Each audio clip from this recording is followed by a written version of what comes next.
dyan. Kayo ay manhid, bulag at pipi at bingi. Kaya makinig kayo sa akin. Dahil galing ako dyan, 6 million ang itinulong ko dyan.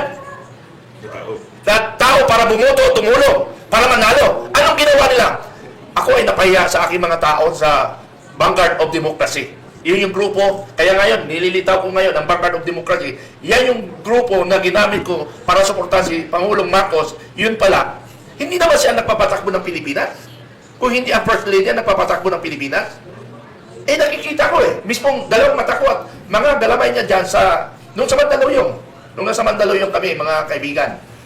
Hindi pa kape nga, wala namang pakape sa amin kasi kinukulang ng budget Pero after the election, 2 months, doon na kami sa BGC, 5-star yung aming pinag-atin. Kanino, sabi ko sa security kanino ba ito? Sabi niya, kay Martin Araneta to siya kasi siya nagdi-discuss. Tingnan nyo, in 2 months time, galing sa Musali, naging 5-star hotel na. So, kayo na magsasabi, mga taong bayan, ilang muna gusto kong idagdag na, wag nyo kami sabi, hindi this, kami ay lumalaban, laban korupsyon. Korupsyon lang at sistema ang gusto kong baguhin dito. Kaya ako nakikipagpatayan para lang mabago ang sistema ng Pilipinas. Yun lang yung akin.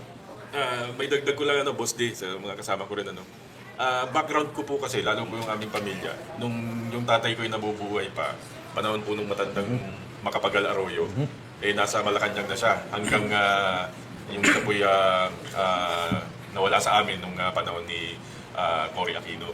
Pero yung the entire term po ng Marcos Sr., nandun ang tatay ko sa Malacanang. Nang umuwi ang pamilya Marcos dito sa Pilipinas, isa po kami na sumalubong. Nang dumating po ang bangkay ni Marcos Sr., kasama po kami naghatid sa lawag. Ganun po yung namin doon. At saka, meron pa po akong trivia na nais ibahagi sa inyo. Na, ewan ko, parang siguro ngayon kung iisipin mo, magsisisi ka Kasi po yung mga panahon ng libing, nung libing nung matandang Marcos, si President Marcos Sr. Nagkaroon po ng stampede nun dun sa lawag. Yung mother ko po, malakas pa siya nun. Nakita niya si then at that time, Mrs. Lisa Marcos. At buntis po siya nun kay now Representative Sandro Marcos. Muntik pong madaganan dun sa stampede at yung nanay ko pa mismo ang humila sa kanya. At dinala po doon kay General Pacifico de Leon kung sa security nila. Pag napapag-usapan po namin ngayon, medyo parang sabi ko ka parang siguro tandaan na rin talaga. Bakit po ako nandito ngayon? Nung ako po mag-optional retirement sa Philippine National Police, minabuti ko na pong tahimik na lang na magnegosyo. Pero sa mga nangyayari po sa ating bansa ngayon, iba po talaga kasi. At saka ang nakapagpatrigger po sa akin, may kwento ko na lang din po. Nung minsan inihatid ko yung anak ko sa sa kanyang tinutuluyan na door. Huminto po kami sa isang convenience store. Pag hinto po namin doon, bibili ng baon yung anak ko. May lumapit sa akin na batang babae, siguro mga 3 years old. Naglilimos. Sabi po nung bata, kinakatukin sa sakyan ko, naghihingi ng limos. Binibigyan ko ng pera. Ang sabi ng bata, hindi ko po kailangan yung pera. Gusto ko po pagkain. Kasi kahapon pa po ako hindi kumakain. Tapos nakikita niyo po yung ginagawa ngayon at nangyayari ngayon dito sa ating bayan. Kaya sabi ko, sobra na to. Sobra na to. Kaya po ako, sa aking pananahimik, sabi ko, kung hindi ako titindig, hindi ako kikilos, baka pagdating ng panahon, yung mga anak at mga apo natin, hanggang kaapu-apuan, nagbabayad pa dun sa mga ginawa nilang pagtarambong dito sa ating bayan. So agree tayo na lahat tayo ay biktima rito at hindi na ito usapin ng kulay, hindi na ito usapin ng kung kanino kapanig. Ito ay usapang pagmamahal na sa bayan. General. Tama yan, no? Sa pagmamahal sa bayan talaga ang ipinaglalaban ng United People's Initiative. Bakit? Ako, kagaya ko, no? Matagal na ako nag-retire, 2013 nag-retire na ako. And sa ngayon, sa nakikita ko, biruin mo, as of now, no? 17 trillion na ang utang natin at madadagdagan pa ito and projected ito by the 2028. Ang sabi nila is baka umabot ito ng mga almost 20 trillion. No? Sa ngayon pa lang, ang utang ng bawat isa sa atin, yung ipapanganak pa lang, kung i-estimatein mo sa current population natin ay 150,000 kada Pilipino. No? So, ayaw namin na mawala na kami ako. Ilang taon na ako ngayon, 68. No? And bakit ako sumasali sa mga rally? No? Physical, and ngayon, nag-evolve itong virtual rally. Bakit sumasali pa ako? dapat namamahinga na ako doon, no? Nasa tumba-tumba, nagre-relax. Pero sabi ko, hindi ko magawa yon dahil hindi ko maatim na mawawala ako dito sa mundong ito. Hindi natin masabi kung kailan, no? Tapos ang may iwan natin sa ating mga anak, mga apo ay puro utang, puro korupsyon na nangyayari. So dapat talaga, hindi lang ito laban ng UPI, pat laban ng lahat ng grupo at laban ng taong bayan, no? So gumising na po tayo, hindi lang po ako nananawagan sa kasundaluhan. Nananawagan po ako sa taong bayan dahil isang puso natin, Pilipino tayo. Kailangan magkaisa tayo at panagutin itong gobyernong ito na puro pagnanakaw ang ginagawa. Although kailangan patunayan, napakahirap, no? Pero kita naman natin, may kasabihan nga, pagka naamoy mo, nakita mo, amoy, may usok, no? May apoy na nangyayari dyan, no? So, hindi na dapat nating hintayin na lumabas ito, na marami na nagsalita at kitang-kita, binubulag tayo ng mga propaganda ng ating gobyerno, no? So, ang hirap ngayon na kung sino dapat paniwalaan.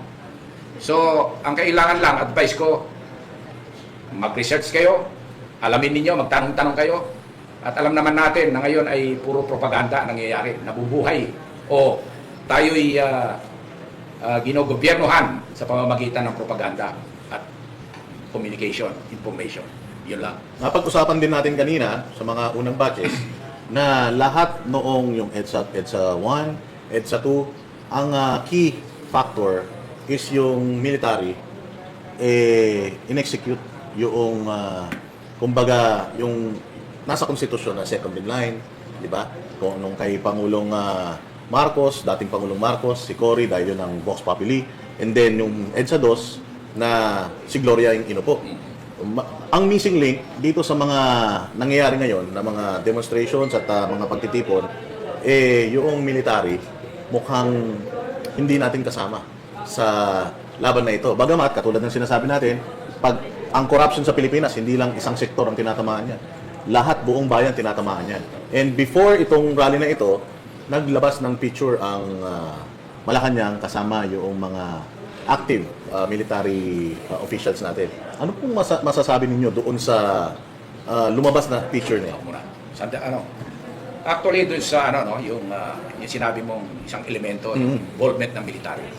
Actually, hindi ako naniniwala na wala silang involvement kasi Pilipino sila. Ang hindi natin nakikita, kumbaga, hindi lang natin nakikita yung kanilang piling. Kasi ang tinitignan natin, yung overt action, yung paggalaw nila. Talagang hindi po basta-basta gagalaw ang militar. Kasi, sumusunod yan sa konstitusyon. Kagaya nga, parang sa line of succession, constitution. Kasi constitution din ang inaano ng UPI. So, ang hindi nila nakikita, ang military, karamihan sa kanila ngayon, pati sa pulis, ang puso nila, marami kami nakakausap, no? Sa mga Viber group namin, sa mga ordinaryong huntahan. Kung ako, estimate ko, no? Kung tatanungin mo ako, 95% ng puso ng talagang galit na ang militar. Pilipino yan, ang Pilipino, ganun din. Halos ganun lang yan.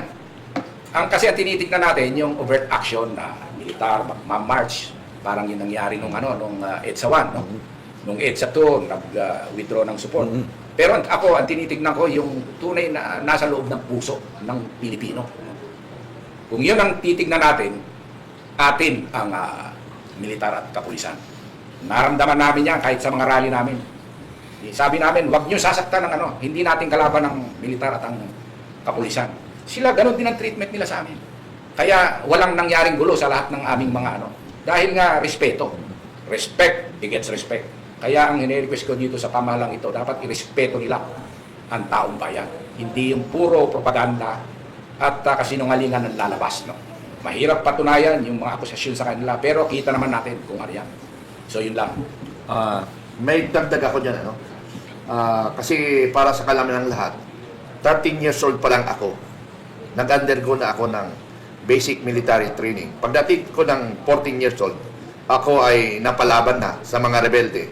More or less 400 ang kalaban namin. 17 lang kami na kasundaluhan bilang isang Boy Scout ako. So, ibig ko sabihin, ramdam ko ang puso ng sundalo. Ang puso ng sundalo ay makabayan. Kaya ngayong aking kwan, makabayan. So, ang alam ko, kaya hindi kumikilos ang sundalo Dahil bayad na sila. Bayad na ang sundalo at Philippine National Police. Ang problema lang, nung sinabi niya bayad na ako, bayad na ang police at sundalo, nagising ako, nahulog ako sa kwan. Nahulog ako sa higaan ko. Takot pa, sabi ko, panaginip lang pala. Hindi pala totoong bayad, panaginip ko lang pala. Pero baka, yun ang isipin nila. Pero panaginip ko maging bawal ba yun? Panaginip ko na talaga. Siguro kaiisip ko na bakit hindi pala kumikilos ang kasundaluhan at pulis? Alam ko ang puso nila. So inisip ko, sa sobrang isip ko, nahulog ako sa higaan ko, panaginip lang pala. So yun ang aking opinion. Yung sa puso ko ganun sila, kaya lang yung nasa isip ko, panaginip lang pala. Panaginip lang pala. Nagising ako. Mahirap po kasi sa mga nasa uniform service. Yung mga ganitong sitwasyon naiipit po kasi kayo doon sa tinatawag natin na iyong profession at the same time yung personal conviction mo.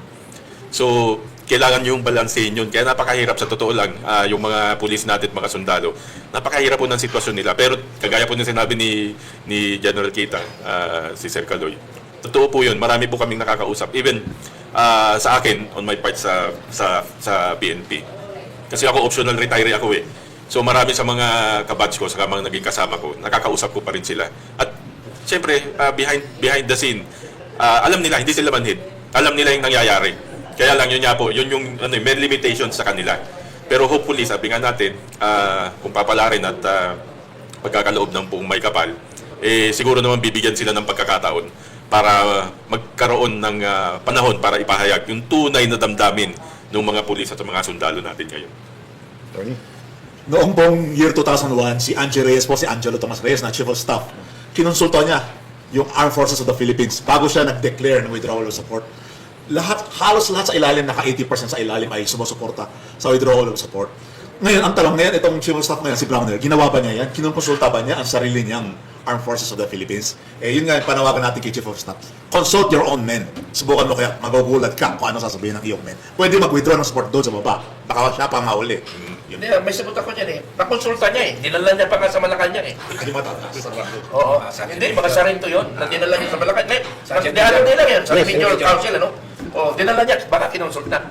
Kasi Sunod-sunura lang yan. Sunod-sunura lang yan. Sunod lang yan. Pero yung sinasabi, Pero malakas ang feedback sa public, Kinonsulta marami. pero ano yan, sumusunod lang yan. Mga Sergeant Major kasi, Oo.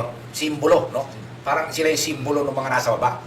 Pero pag tinanong mo talaga yung mga private, corporal, staff sergeant, duty sergeant, etc., pataas, no? Hanggang sa master sergeant, baka maiwan lang yung mga sergeant major na Ibig mo sabihin, sir, yung sergeant major at saka general, iisang pag-iisip nila. well, actually, sumusunod lang yun. Sumusunod lang. Sumusunod lang yun sa utos. Sino Pero kung puso ang titignan mo lang, kung mababasa lang natin yung puso nila. Oo. Babaan lang natin na konti. Senior yun. Kasi Mga 80%. Matagal tayo dyan, sir. Matagal tayo sa IFP. Sa totoo lang, nasa serbisyo tayo. Oo. Nung mga EDSA 1, EDSA 2, actually, lalo na nung EDSA 1, nung nasa Mindanao ako doon, ang puso namin, nasa talaga, yung gustong mangyari Sir. ng taong bayan. Ganon din yan na ng mga sundalo. Kaya lang hindi nila overtly na pwede sabihin yan. Dahil may sinumpaan sila. Parang katulad yan, sir, sa Mindoro tayo na-assign. Oo. Pero actually, sir, nung ikaw ay brigade commander doon, wala silang masabi kasi mabait ka. Oo. Pero kung hindi mabait yung commander, marami ka marinig sa baba na tagang Oo, alma. yan. Pero sa panahon mo, sir, na naging under mo ako, naging tao mo ako, maganda yung leadership mo, sir. Sana ganun rin ang leadership ng ating armed forces ngayon. Oo, Na sana. dapat kinukonsulta niya ang tao. alam mo, Boss D, sa ating mga kababayang nanonood, meron po meron tayong tinatawag sa amin pong mga galing sa serbisyo at saka yung mga nasa active pa. Meron pong tinatawag na commander's time or yan. yung bull session. Yan po, no holds barred na usapan yan between the commander and his subordinates. Ginagawa po yan ng mga commander kapag merong mga issues na hindi ma-discuss ng mga tauhan nila dahil nga po yung tinatawag namin na RHIP or rank has its privilege, its own privilege. So hindi ka makapagsalita, hindi ka makapag-voice out. Kung ikaw po isang epektibong commander, ang unang-una nyo pong gagawin, magpa-bull session ka, commander's time. Napaka-importante po nun para nalalaman po natin yung sa loobin ng ating mga subordinates. Hindi ko po alam kung anong nangyari doon sa Malacanang, kung yun commander's time. Hindi commander's time yun.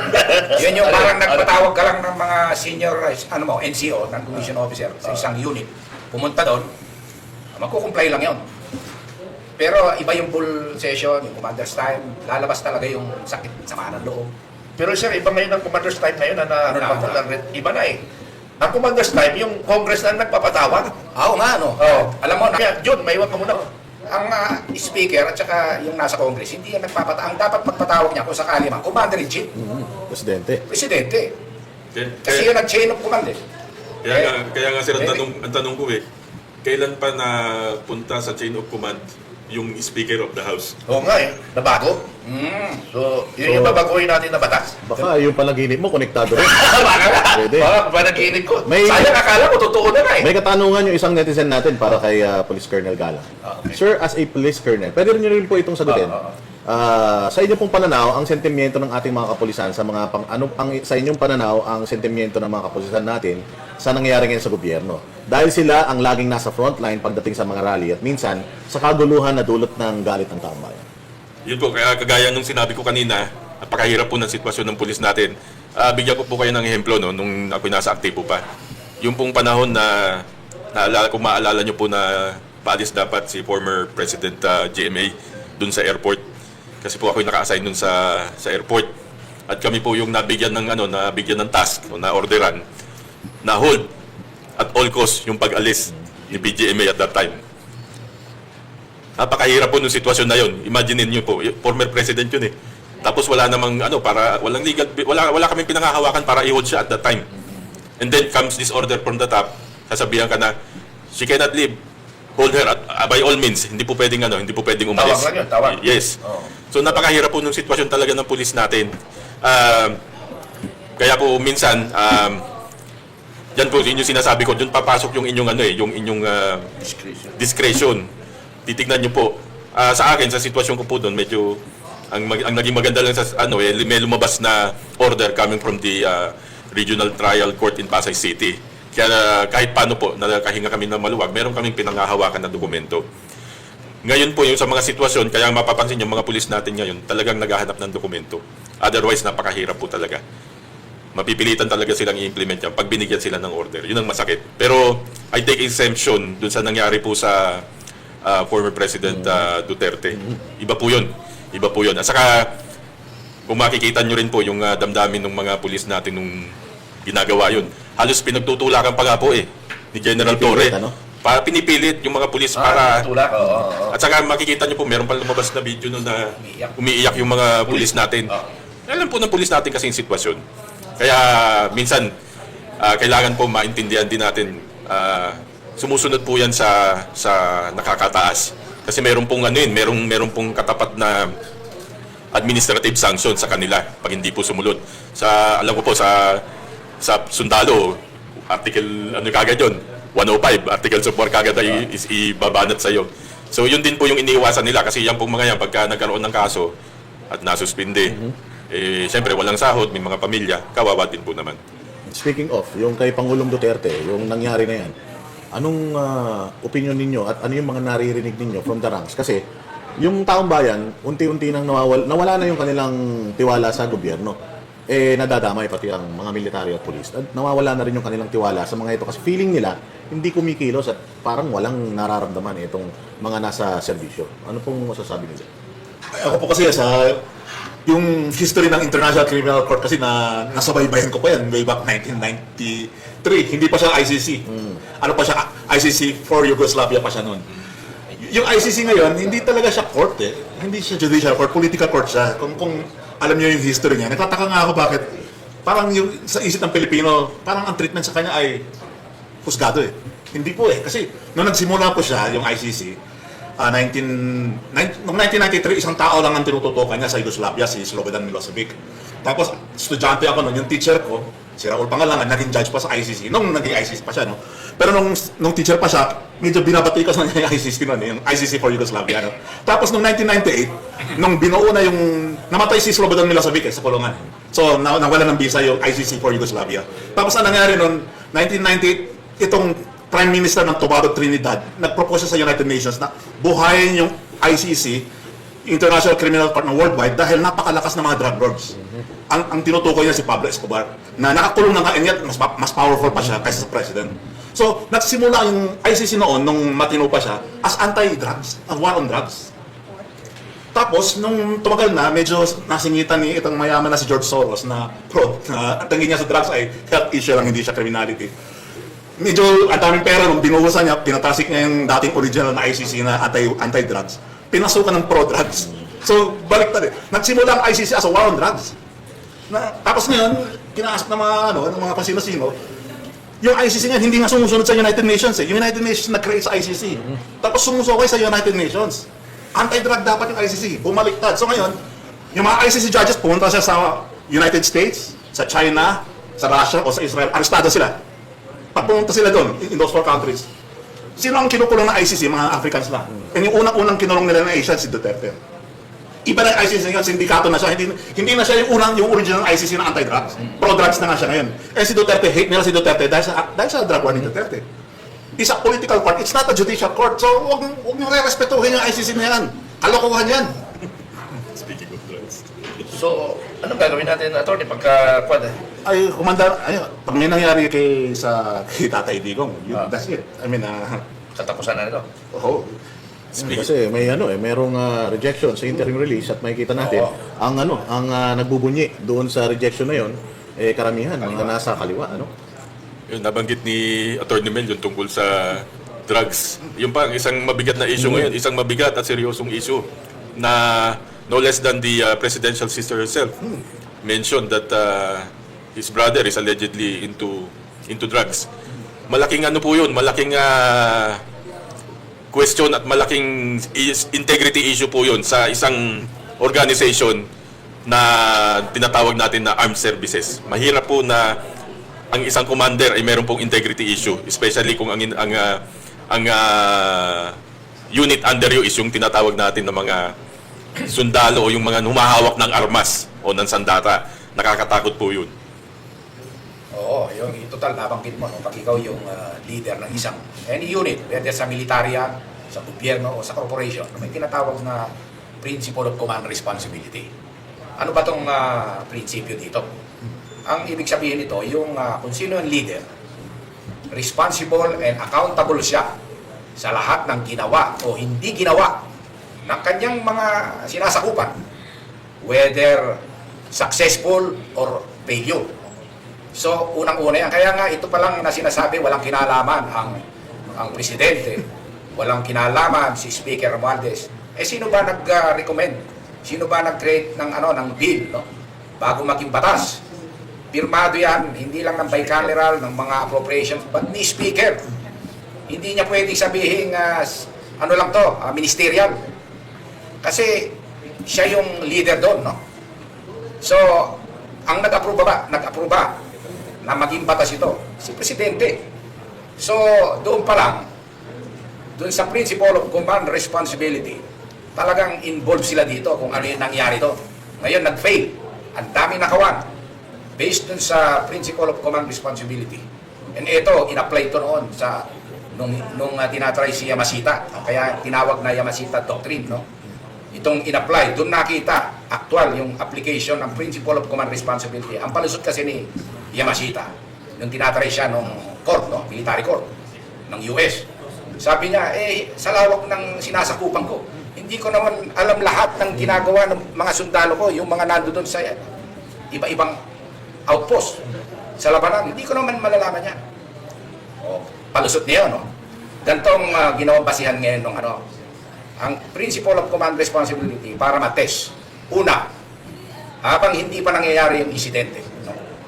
O yung krimen, bilang commander, ang ginawa mo? Nagpalabas ka ba ng rules of engagement? Nagpalabas ka ba ng mga polisiya na para hindi ito ma-violate? Kung ang sagot mo dyan ay hindi, automatic, guilty ka na. By virtue of that command responsibility. Pero pag sinabi mo, hindi, meron ako pinalabas. Ito, rules of engagement. Okay, lusot ka. Susunod na tanong sa'yo, in-apply ito kay Yamashita. Tinanong siya, nung nangyari yung krimen, at nalaman mo, ano ang ginawa mo? Pag sinabi mong wala kang ginawa, yari ka na agad, no? Pero pag sinabi mo, may ginawa ka, kung maparusahan ka man, medyo lesser degree. Nung matapos mangyari yung krimen, ano ang sumunod na ginawa mo. Pag pinabayaan mo, hindi ka pa rin nag-issue ng mga succeeding order or policies para ma-prevent yung occurrence nung mga krimen na yun, guilty ka pa rin. And lahat yun ay binayolate ng ating mga namumuno. Doon pa lang siguro, doon sa unang tanong, meron silang policy, no? May mga procedure, yung budgeting process, meron, lusot. Eh doon sa pag-aproba, pag-insert, pumirma na sila doon. Nung nangyari, may mga kickback, of course, puro allegation to dahil hindi pa napapatunayan sa korte. Presumed innocent sila, yun nga ang palusot nila. Wala pa raw nag-ano, yun nga, through optics, sabi, kinasuhan na si pinadala na sa ombudsman at kakasuhan ng planter. Ang nakalagay ito, nung binasa ko, may be filed. Ibig sabihin, maaaring kasuhan, maaaring hindi. So, pinobola tayo through optics. So, wag po tayo maniwala. Ni-repair lang po yung kaso na yon na puro dokumento lang and bahala yung ombudsman doon kung kakasuhan ba. Hindi. And lately, ano sabi ni Ombudsman Rimulya na pinag-aaralan pa nila. So, yun. No? So, yung principle of command responsibility, doon pa lang makikita mo ang pinakamaliit na kasalanan nila. Pinakamaliit to, yung violation ng, ito nga, isa command responsibility. Alam mo, sir, So therefore sir, yung Yamashita Doctrine, guilty na ang Pangulong Marcos. Ay, tatanungin yun. Yun ang mga Guilty. So dapat arestuhin na talaga ng taong bayan si Pangulong Marcos. kung ang taong bayan ang Ang problema sir, ang problema yung korte kanila rin. Oo. Kaya Kaya ito mabigyan mo na kaibigan dyan. Kaya magandang pag-usapan Oo, siguro yung abogado campaign. Oo, So, eh, in the will of the people. Yan, sa lawyer May natin. suggestion lang po ako kasi pwede nating i-internationalize yung issue na to. Okay. Kasi alam nyo ba, ito babalikan ko ulit yung aking pet peeve, no, yung ICC na walang jurisdiction kasi yun eh. Pero magtataka ka, yung merong jurisdiction sa Pilipinas, hindi natin ginagamit. Yung ASEAN, yung Association of Southeast Asian Nation, member tayo nun. Hindi natin ginagamit, may jurisdiction yun. Anong nangyari sa Myanmar? Dahil yun ang ginagamit na example ni Browner, pero parang baliktad yan pagkaintindi niya eh. Ano nangyari sa Myanmar? Parang Philippines din, may corrupt ng government, niluto yung election, yung mga nakupo doon, yung mga natalo, pero yung Comelec nila doon, parang binaliktad lahat. Binoljak ng ASEAN, yung Myanmar. Kaya tuloy, ang nangyari nga, dati yung host ng ASEAN, yung Malaysia, letter M, Myanmar, dapat Myanmar ang susunod, pero tinalon sa Philippines. Kasi nga, binoljak nga yung Myanmar nun. Ngayon, tayo ang host ngayon. This year, this coming year, Philippines ang host ng ASEAN. Ngayon, yung bakit hindi natin gawin yung ginawa sa Myanmar? Sa Myanmar kasi may nagreklamo eh. Inakit sa ASEAN. Kaya yun, na-project yung gobyerno dyan. Pwede din natin gawin. Na mag-observe yung ASEAN dito sa ICI natin, yung infrastructure information, ano yun? ICI? Independent Commission on Infrastructure. Pwede natin i-request yung ASEAN. Kasi isipin mo, ASEAN, founder tayo, co-founder tayo ng ASEAN. Na 50 years, kasama natin yan, halos half century. Na maayos na kasama. Kakulay natin yan, kayo manggilan ng ASEAN. Anong issue ang ipaparating natin? Pwede silang mag-observe. Tungkol sa ano? Sa anong... Itong ICI. Pwede natin. Instead na yung taga-US Embassy yung nag-observe. Bakit US Embassy yung nag-observe? Hindi mo natin kagawad. Akala ko ito ginagawa mo na yan. Malapit na. Malapit na. Kung nandito sana si General Focus, papapirmahan kita. Tingnan mo. Sasabihin mo na tayo. Meron tayo. Pero dapat isa lang daw. Pero kailangan, hindi mas marami po. Hindi naman, prepare na tayo lahat. Pero tayo lahat. So, ibig sabihin, tapos na, prepare na lang pala. Dala ko eh. Salamat. Invite natin Yan yung mag-observe PI. sila. Yan yung PI. Para yung may jurisdiction ay... Pero Sir Kaloy, Sir Jun, tournament sa kay Boss D. Balik lang ako doon sa ano. Ako naalala ko nung nasa serbisyo kami, kinukulong kami bigla sa kwarto. Akala namin, sasabihin sa amin na, ano to yun nga, bull session o meeting. Only to find out later on, itadrag test pala kami. Pag ginawa sa inyo, Yes, ganun po sa PNP. Ano yun po talagang nahuhuli. Yun po mga nahuhuli, binibigyan naman po yun ng para mag-undergo ng rehabilitation. How much more this? Presidente po ito eh. Presidente, Commander-in-Chief. Ako sa maliit naming negosyo, yung mga empleyado ko, pagka meron kaming pinagdududang empleyado, uulitin ko po, ito Presidente, Commander-in-Chief. Nakakatakot po yun. Especially yung sinabi nga po ni General Kita, ni Sir Kaloy. Command and control ang issue pagdating sa Commander-in-Chief eh. Yung pong hindi klaradong isang order galing sa kanya, magdudulot po yun ng pagdududa o doubt doon sa mga rank and file. Pag nagkaroon po ng ganyan sitwasyon sa isang armed services, abay, delikado po yun. Nakakatakot. Kaya ako po, I've always been advocating, sabi ko nga, puro deflection eh. Why not answer directly, di ba? O yung anak niya sabi, si pa-DNA test ka.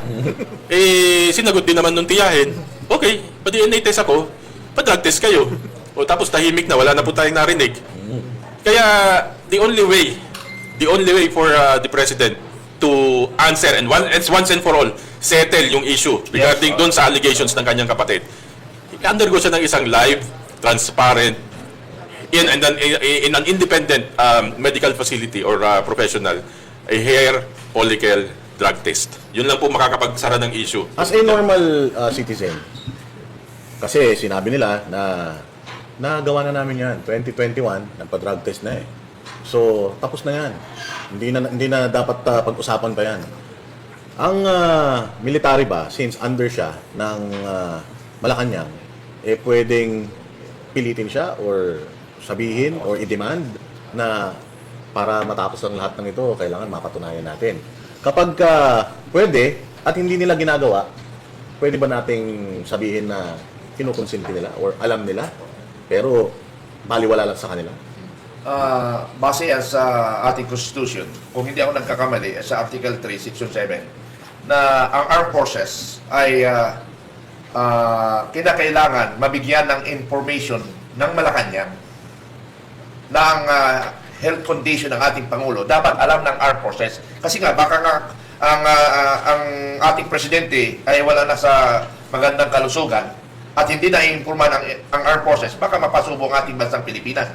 So, ngayon, ang tanong ko ngayon sa armed forces, ang tanong ko ngayon sa armed forces, ginagawa niyo ba yung mandate niyo na alamin ang kalusugan ng ating Pangulo? Yun yung tanong ko. Tanong ko bilang isang mamamayan ako, hindi bilang isang under nyo ng armed forces na sinasabi ninyo na under pa ninyo kami. Parang hindi tayo nagbabasa ng batas. So, balik ko sa armed forces, ginagawa nyo ba ang inyong mandate na alamin ang kalusugan ng ating Pangulo? Yan ay tanong ng isang mamamayang Pilipino. At baka suportahan ni ating ng abogado ng United People's Initiative. Opo, naghahanda pa nga tayo ng kaso sa Supreme Court para i-compel yung mga process na gawin yung trabaho na yan. Armed forces, ingat kayo.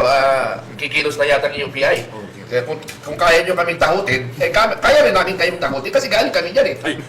Sir Jun, hindi pa nanakot yun. Hindi. Yun ay isang pamamaraan ng taong bayan para i-exercise yung karapatan para malaman yung medical condition ng ating presidente.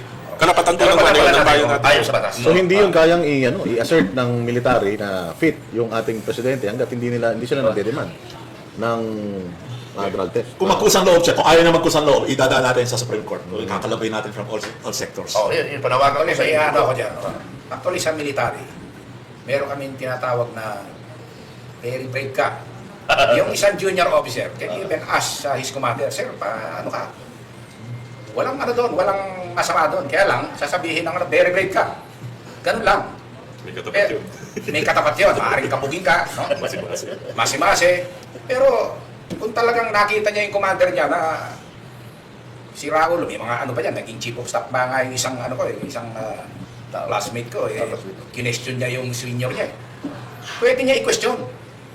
Pag very brave ka, pero ang tanong lang si chief of staff ba, very brave, natanongin si presidente. I don't think so, no? Hindi ko kasi nakasama So, sa ganun Browner yun. And normally, ang commander, alam niya na rin yung sa kanya ng kanyang junior, kaya magkukusa yun. Patutunayan niya na hindi siya. Kung ang duda mo ay kurap ako mismo gagawa ako ng paraan para patunayan sa iyo. Sir, mayroon pa pala akong dagdag yun bilang isang military, Bilang isang military, di ba pwede natin bilang isang junior officer, junior staff, kasi karamihan, hindi, wala na pala sa staff, yan ang pinaka-senior, Bilang isang junior, di ba sir, pwede natin gawin yun na, sir, bakit wala tayong ginagawa? Nakakaya naman tayo. Baka pwede natin gawin yan. Hindi kaya gano'n, sir? Kasi nga, nasa level tayo. Actually, meron na tayong ginawa nun di ba? Pito tayo pumunta sa Oo nga, chief of staff, chief no? of staff. Junior, kung tutusin. Junior natin. Junior pala sir, kasi 91 ako eh. Oo. 89 siya eh. Junior ka, kami senior. Oo. So pumunta kami doon. Pero hindi niya para mag-withdraw of support, hindi gano'n. No? Sinabi lang natin yung hinaing. No? Dapat naman na magsalita ka ng mas maganda naman na hindi yung generalities na we protect the Constitution, doon lang kami sa Constitution. Ano ba nakasaad sa Constitution? Ang role nila is to protect the people and the state. Hindi nga sinabing gobyerno.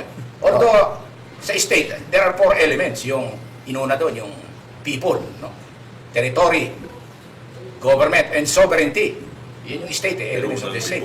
Pero inuna na, kung titignan mo kung kahit ano, kung philosophy ba to o hindi, no? People and the state.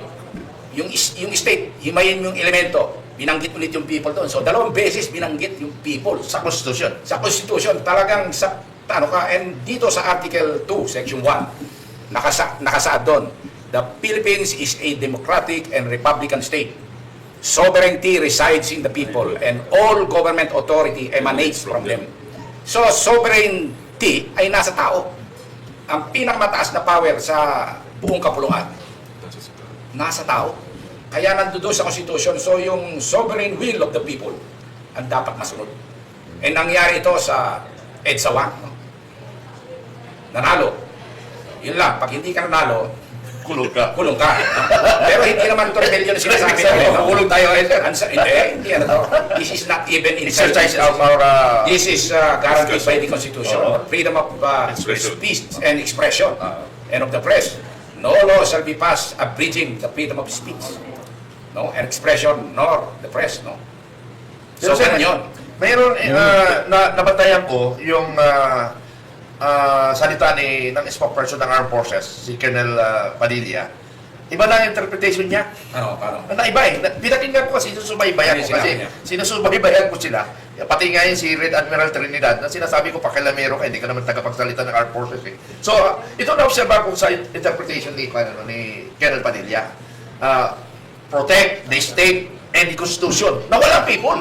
Baka nga sundo yung people siguro sir, sinabi mo twice pa sabi doon sa people siya, sa state niya nabanggit yung people. Mali na Pero yun, doon ito. sa umpisa, nawala eh. State yung inano niya. And Alam mo bakit siya inalis niya yung people? Kasi napapahiya na sila eh. Hindi niya naman nabanggit yung people. The people and the state. Oo. There are 4 elements of the state. Oo. People, territory, government, and sovereignty. So, 2 beses binanggit yung people. Nawala kasi ng people sa pakikingkutyan ng Padilla. Mali. Paano niya, kasi inalis niya yung people sir, kasi napapahiya na sila, kasi Pwede. pinachallenge na ng public na kami yung taong bayan, naprotektahan nyo. Kaya inaalis niya na yun. Ngayon, kung gusto niyo i-counter ako, i-check ko yung Nasa panasa. Baka ano yan? Baka ito na yung tinatawag nilang bendalo. Tama. Pero babalikan natin yan. Meron pong statement si retired General Romeo Poquis. I-play po natin. Brothers and sisters in the long gray line, hear this, not with your rank, but with your conscience. Our country is bleeding and it needs our help.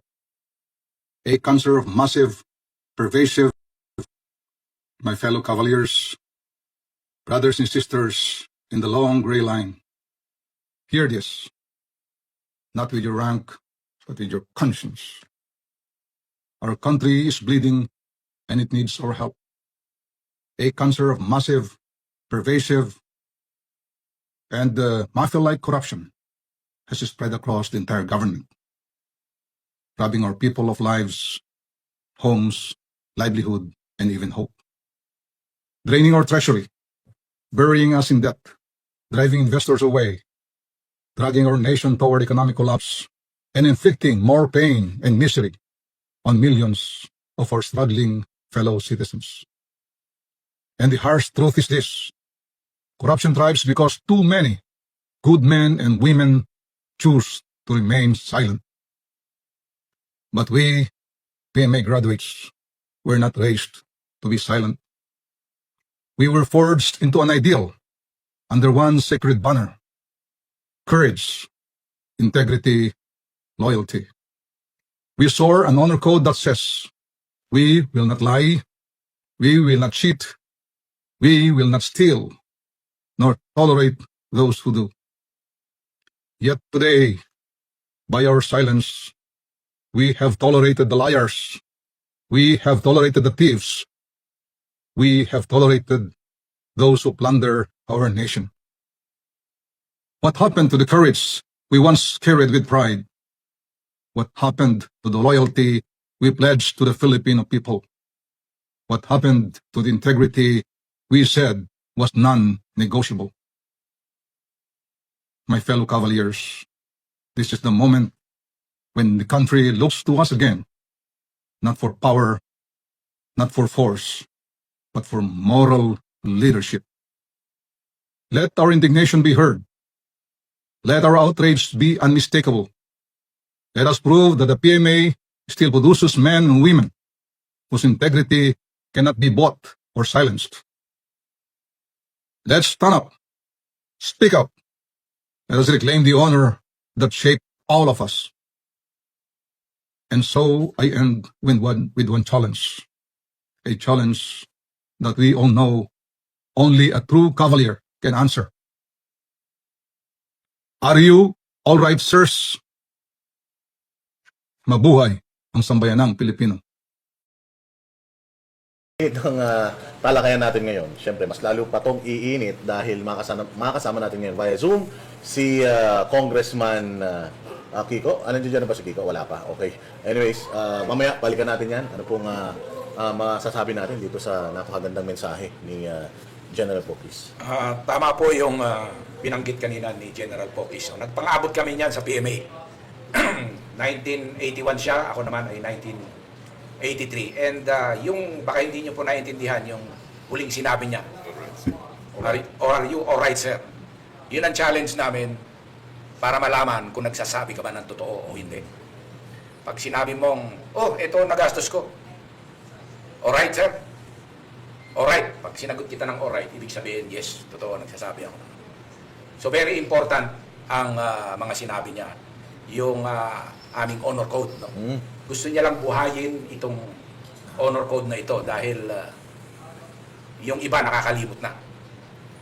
Sa akin, hindi ko talaga malilimutan yon dahil naging commandant po ako ng Philippine Military Academy. And doon talagang binuhay ko as commandant. No? Kasi noon medyo nag-deteriorate yun. No? Nag-waiver ng konti yun. Maraming nakasuhan ng violation of the honor code. No? Yung mga in the past, so ni-revive namin yon. And I know na patuloy ito na nananatili sa ugat at sa dugo ng mga graduates ng Philippine Military. And I hope hindi lang ito sa mga Cavaliers, ang tawagan namin is Cavaliers. No? Sa ating sambayanan, dapat po ay ganun po tayo. Huwag po nating i-tolerate yung mga nangyayari ngayon dito. Alam ko na ang karamihan ng ating mamamayan ay yung kabuhayan nila ang inaasikaso nila. Kaya yung iba hindi nakakadalo. No?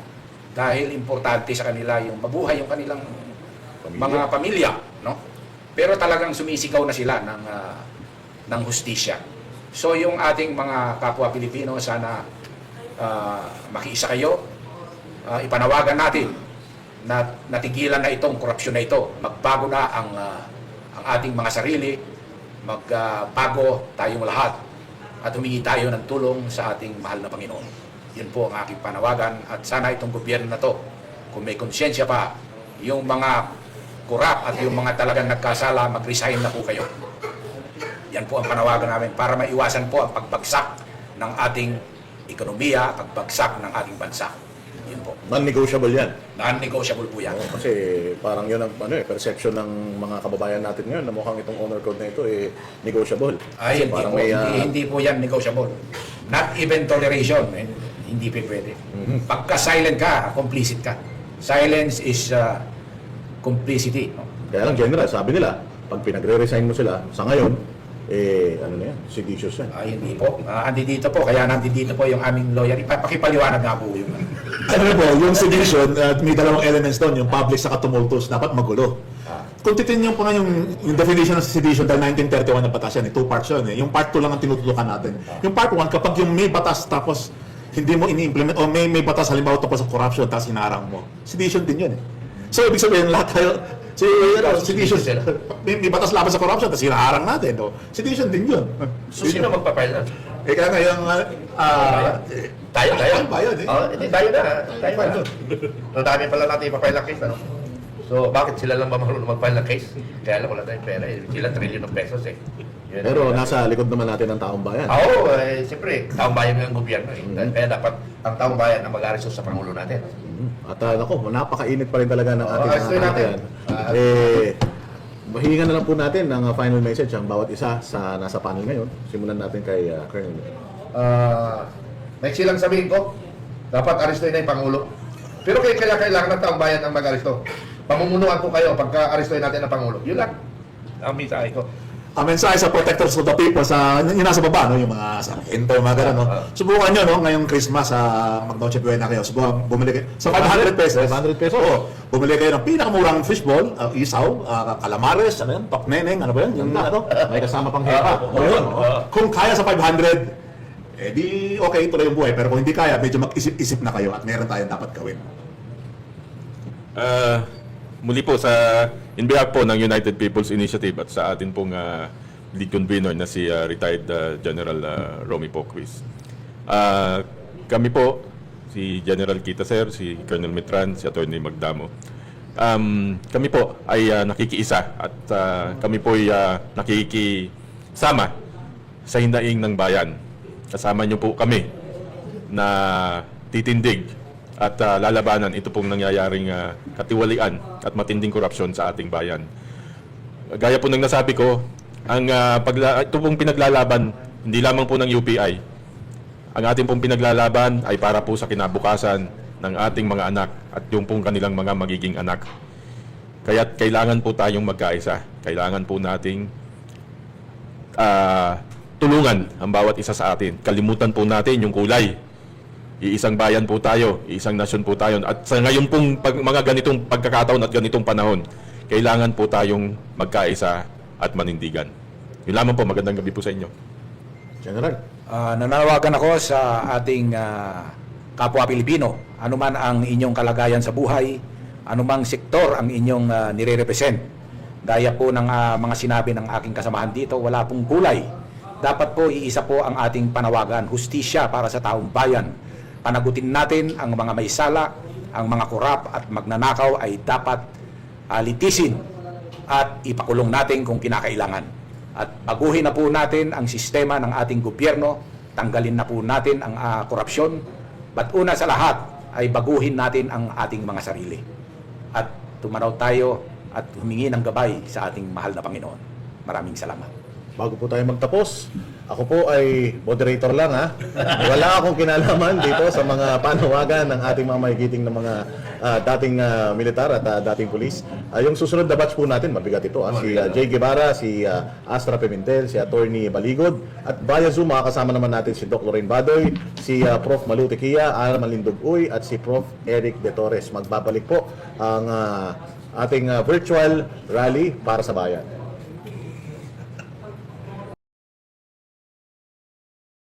Kami ang boses ng masa, hindi natatakot. Katotohanan lang, di kami nalulunod. Walang bahid ng sismis, lahat ay totoo. Kahit sino ka pa, pag mali ka babanatan ka. Walang pinipili kulay, wala kaming kinikilingan. Basta para sa bayan, kami lalaban. Pagdama palakpakan, pag mali banatan. Di matitinag, di matatakot, para sa bayan tuloy ang sigaw. Sa harap ng kamera, walang halong takot. Mga baluktot, lahat kayo'y tutumba. Ang hustisya at